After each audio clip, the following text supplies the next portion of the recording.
What's going on with Sony's Madame Web movie doing so incredibly bad? I get it, this movie probably wasn't going to be great, but I've heard of people refunding advance tickets. Everyone is talking like it's this huge thing.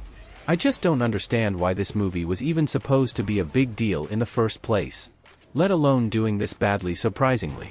Answer: back in the 90s, to avoid bankruptcy, Marvel started selling the movie rights to various comic franchises to different film companies. Sony bought the rights to Spider-Man and began releasing the Sam Raimi films in the early 2000s, to massive financial success.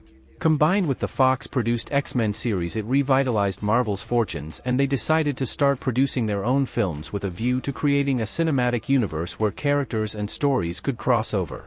The problem was, they had sold the rights off to most of their biggest franchises, and therefore couldn't use them. X-Men, Spider-Man, Fantastic Four and others were out of the question.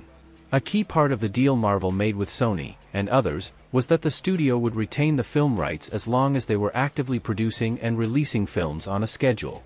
The films didn't have to be any good, or make any money, but as long as they were getting made, the studios got to hold on to the license. Skip forward a bunch of years. The MCU is a massive hit. Sony's recently rebooted Amazing Spider-Man films are not. This enabled Marvel to negotiate a deal to use Spider-Man in the MCU.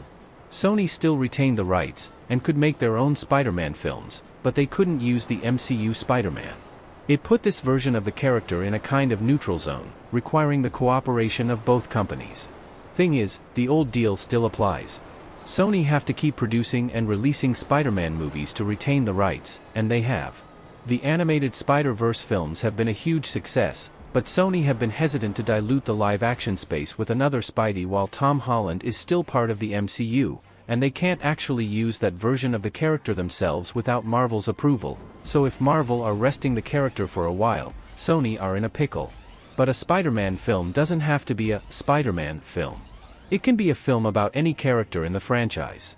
So Sony have taken the tack to produce films based on various Spidey villains and side characters, Venom, Morbius, Kraven, Madame Web etc., with the goal of building their own cinematic universe of villains, possibly with the long-term goal of using this setup to launch a new Spider-Man of their own sometime in the future, should the MCU deal end. For reasons beyond understanding, these movies have been flops. The only ones with any positive reaction are the Venom films, which are largely carried by the excellent casting choice of Tom Hardy.